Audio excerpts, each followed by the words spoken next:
everyone, welcome to Commerce Net Holders. Guys, this is my first YouTube video and I hope you all will like it. And अगर आपको ये video हमारी पसंद आए तो please channel को subscribe करना ना भूलें and keep supporting guys. So let's start international business. आज हम इस वीडियो में करेंगे meaning, scope and importance of international business. So let's start. Meaning. जैसे कि हमें पता है कि ग्लोबलाइजेशन आने की वजह से अब जो हमारा बिजनेस है वो एक ग्लोबल विलेज बन चुका है. कहने का मतलब है कि अब हम लोग सिर्फ अपने विद इन कंट्री में ही ट्रेड नहीं करते, विद इन कंट्री में ही बिजनेस नहीं करते. अब जो बिजनेस है वो बियॉन्ड जोग्राफिकल लिमिट्स किया जाने लगा है. मतलब सपोज पहले जो इंडिया थी वो प्रोडक्ट्स अपने विद इन कंट्री में ही बाय एंड सेल करती थी. ठीक है, अब इंडिया जो है जापान, कनाडा, ऑस्ट्रेलिया, यूके और कंट्रीज़ के साथ और फॉरेन कंट्रीज़ के साथ भी करने लगी है बिजनेस. मतलब वो अपनी बाउंड्री से अक्रॉस जा रही है, बियॉन्ड जा रही है. तो that is called international business. I hope आपको मीनिंग क्लियर हो गया होगा.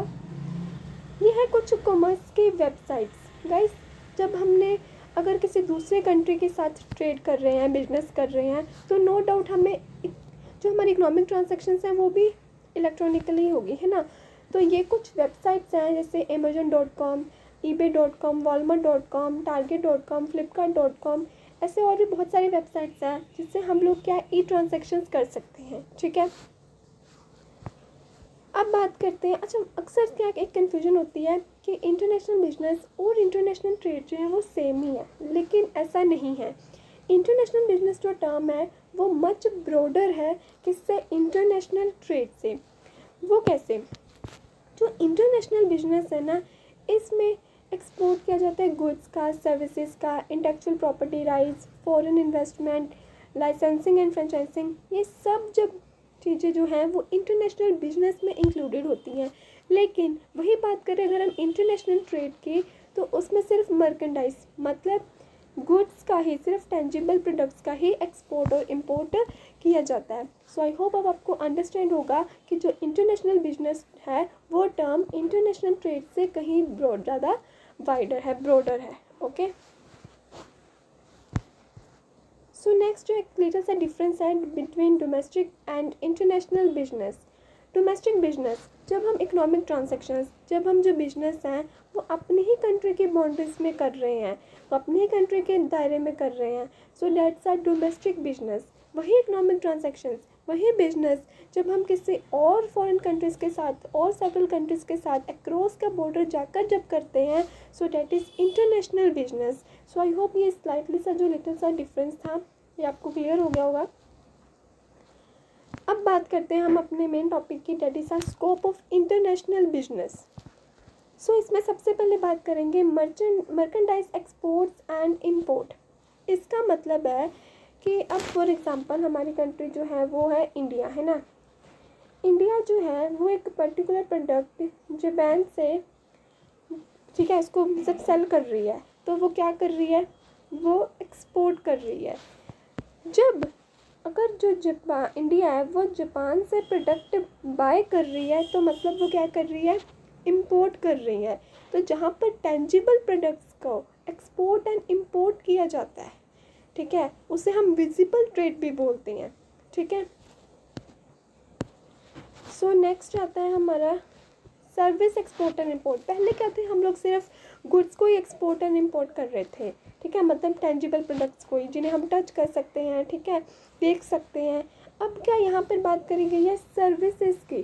सर्विसेज जो है वो इनटेंजिबल है, इन्हें हम सिर्फ फील कर सकते हैं, एक्सपीरियंस कर सकते हैं, लेकिन इन्हें हम टच नहीं कर सकते, इन्हें हम देख नहीं सकते. सर्विसेज इन द सेंस जब हम लोग आपस में स्टैटिस्टिकल एनालिसिस, मार्केट रिसर्च, कोई प्रोफेशनल सर्विसेज, कोई बैंकिंग की सर्विसेज, कोई टेलीकम्युनिकेशन, कंप्यूटर रिलेटेड सर्विसेज जब आपस में हम लेते हैं, देते हैं. फॉर एग्जांपल अब इंडिया ने जो है वो कोई प्रोडक्ट, मतलब जो वो प्रोडक्ट्स है उसने भेजने हैं यूएस में, ठीक है, तो वो यहाँ पे कौन सी सर्विस लगेगी, उसकी ट्रांसपोर्ट सर्विस लगेगी. तो इसका मतलब इंडिया यूएस को ट्रांसपोर्ट सर्विस प्रोवाइड कर रही है. ठीक है, so that's a service export and import. Next आता है हमारी term licensing and franchising. Licensing में क्या है, दो पार्टीज इन्वॉल्व होती हैं, लाइसेंसर एंड लाइसेंसी. इसमें क्या है, मान लो एक एग्जांपल के तौर पर एक ए कंट्री है और एक बी कंट्री है, ठीक है। ए कंट्री मान लो कोका कोला बनाती है, ठीक है, कोका कोला बनाती है, और उसने बी कंट्री को क्या कर दिया, अपना ब्रांड नेम, अपना ट्रेडमार्क सेल कर दिया, ठीक है, कि तुम कोका कोला को प्रोड्यूस कर सकती हो, ठीक है, उसे सेल करना चाहते हो सेल कर सकते हो, लेकिन जो नाम है वो कोका कोला ही रहेगा, ट्रेडमार्क ब्रांड नेम हमारा ही रहेगा।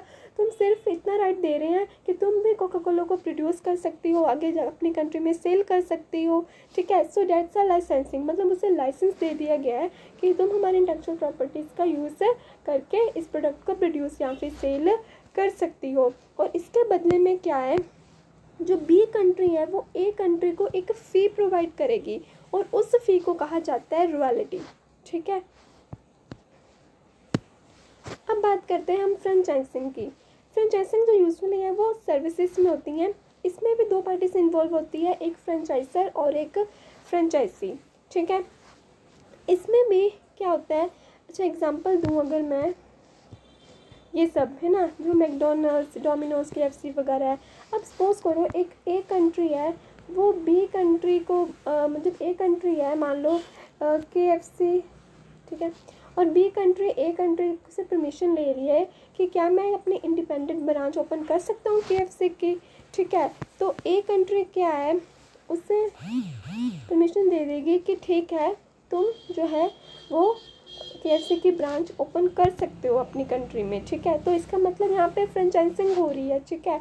अब जो ए कंट्री जो भी क्वालिटी, जो ब्रांड नेम, ट्रेड नेम, जो मेथड है, जो मॉडल्स है बिजनेस के, वो सब बी कंपनी को समझा देगी और उसके अकॉर्डिंगली बी कंपनी जो है वो अपनी कंट्री में KFC की फ्रेंचाइजी ओपन करके वैसे वैसे काम करेगी और बदले में बी कंपनी जो है वो ए कंपनी को फ़ी प्रोवाइड करेगी, ठीक है। इसके अलावा फॉरेन डायरेक्ट इन्वेस्टमेंट भी इसमें इंक्लूडेड होती है। फॉरेन डायरेक्ट इन्वेस्टमेंट हम दो तरह से करते हैं, direct investment and foreign portfolio investment, ठीक है। डायरेक्ट इन्वेस्टमेंट और फॉरेन पोर्टफोलियो इन्वेस्टमेंट, ये दो तरह की इन्वेस्टमेंट्स करी जाती हैं, ठीक है। अब हम लोग बात करते हैं importance of international business. I hope आपको स्कोप क्लियर हो गया होगा। तो इंटरनेशनल बिजनेस के इम्पोर्टेंस क्या है, सबसे पहले मार्केट एक्सपेंशन। मार्केट एक्सपेंशन, अच्छा अब मुझे बताइए एक ए कंट्री है, ठीक है, पहले वो सिर्फ अपने ही कंट्री में जो है वो बिजनेस करती थी, ठीक है। अब वो बी कंट्री में करने लग पड़ी, सी में करने लग पड़ी, डी में करने लग पड़ी, ठीक है। अब जब बिजनेस वो आगे के कर रही है तो देखो उसकी मार्केट जो है वो एक्सपेंड होती जा रही है ना, मार्केट उसकी बढ़ती जाती है। तो अपने मार्केट को एक्सपेंड करने के लिए, अपने बिजनेस की ग्रोथ के लिए लोग क्या है, इंटरनेशनल बिजनेस करते हैं, ठीक है। अब बात करते हैं कॉस्ट एडवांटेज की। कॉस्ट एडवांटेज का मतलब है कि जैसे मान लो एक ए और बी कंट्री है, ठीक है। एग्जाम्पल के तौर पर मैं बता रही हूँ कि मान लो ए कंट्री जो है वो वीट को कॉस्ट ऑफ प्रोडक्शन उससे कम पड़ती है, ठीक है। बी कंट्री को राइस की कॉस्ट ऑफ प्रोडक्शन कम पड़ती है। अब क्या होगा, जो ए कंट्री है वो बी कंट्री को वीट एक्सपोर्ट कर देगी क्योंकि उससे वीट बनानी ज़्यादा सस्ती पड़ती है, ठीक है। और जो बी कंट्री है वो ए कंट्री को राइस एक्सपोर्ट कर देगी।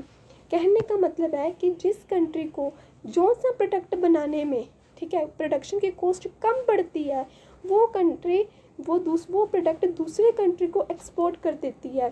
और यही और देखो ए कंट्री जो है, ठीक है, उसको राइस बनाना महंगा पड़ रहा था क्योंकि राइस बनाना किसके लिए, कॉस्ट ऑफ प्रोडक्शन कम थी बी के लिए, ठीक है। तो वो इंपोर्ट क्या करेगी, राइस इससे इंपोर्ट करेगी। इसको वीट बनाना ज़्यादा बेनिफिशियल था तो ये वीट जो है वो एक्सपोर्ट करेगी, ठीक है। कहने का मतलब है कि जिस प्रोडक्ट की कॉस्ट ऑफ प्रोडक्शन हमें कम पड़ती है उस प्रोडक्ट को हम एक्सपोर्ट करेंगे, और जिस प्रोडक्ट की कॉस्ट ऑफ प्रोडक्शन हमें अपने देश में महंगी पड़ रही है, दूसरे देश से ख़रीदने में वो चीज़ सस्ती पड़ रही है, तो हम तब उस प्रोडक्ट को इंपोर्ट करते हैं। सो कहने का मतलब है कि इसमें हम लोग कॉस्ट एडवांटेज को ध्यान में रखते हैं कि कौन सा प्रोडक्ट हमें बेचने में ज़्यादा बेनिफिट है और कौन सा प्रोडक्ट हमें बाहर से ख़रीदने में ज़्यादा बेनिफिशियल है, तो उस हिसाब से हम लोग इंटरनेशनल बिजनेस करते हैं।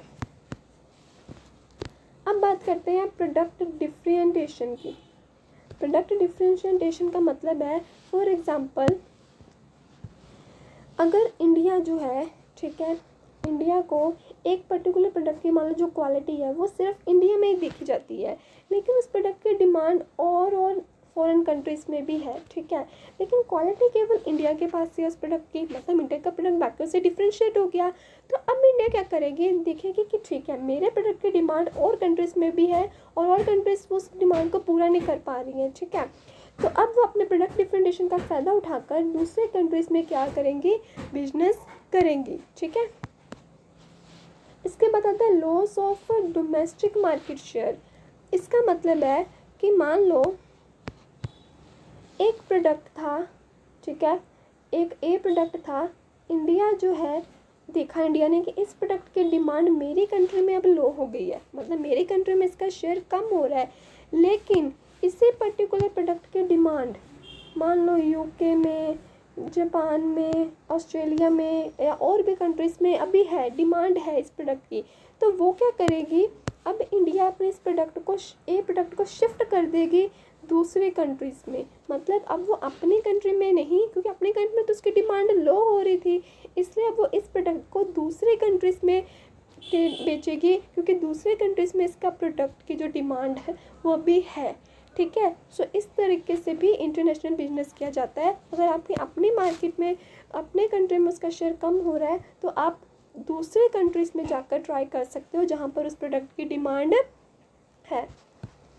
अब बात करते हैं access capacity of production. Access capacity of production का मतलब है कि अब जैसे जो चॉकलेट मैन्युफैक्चरर्स है, ठीक है, वो कितने ह्यूज लेवल पे प्रोडक्शन करते हैं, वो सिर्फ अपनी कंट्री में नहीं, वो दूसरी कंट्री की डिमांड्स को भी पूरा कर सकते हैं, दूसरे कंट्रीज़ में भी, फॉरेन कंट्रीज़ में भी वो जो है चॉकलेट्स को सेल करते हैं, गारमेंट प्रोडक्शंस वाले हैं, इस तरह की बहुत सारी कंपनीज़ हैं जिनको जो ह्यूज लेवल पे प्रोडक्शन करती हैं, और वो सिर्फ अपनी कंट्री में नहीं बल्कि दूसरे कंट्रीज़ में भी अपने प्रोडक्ट को जो है वो सेल करती हैं, ठीक है। इसके बाद बात करते हैं परचेसिंग पावर की।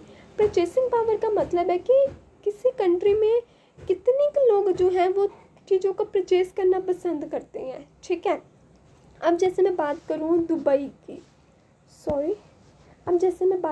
दुबई की, ठीक है, तो दुबई जो एक टूरिस्ट कंट्री है, यहाँ पर हम लोगों को पता होगा कि जो परचेसिंग पावर है लोगों की बहुत ग्रेट है, मोस्टली यहाँ पर टॉप लेवल के जो ब्रांडेड जो शोरूम्स हैं वो दुबई में देखने को मिलते हैं। तो ऐसे कंट्रीज़ को हमें अपना टारगेट बनाना चाहिए जहाँ पर लोगों की परचेसिंग पावर काफ़ी अच्छी है, इससे हमारे जो प्रोडक्ट की सेल ज़्यादा होगी और हमें जो बेनिफिट है वो ज़्यादा मिलेगा, ठीक है। सो ये सब इम्पॉर्टेंस थे इंटरनेशनल बिजनेस के। आई होप आपको स्कोप एंड इम्पॉर्टेंस जो है इंटरनेशनल बिजनेस के वो क्लियर होगी, ठीक है। So thanks for watching this video guys, and अगर आपको ये वीडियो पसंद आई है तो please subscribe this channel, and साथ में जो बेल आइकन बना उसको भी ज़रूर से टच करें ताकि आपको टाइम टू टाइम जो नोटिफिकेशंस हैं वो मिलती रहें। So thank you so much, keep supporting guys.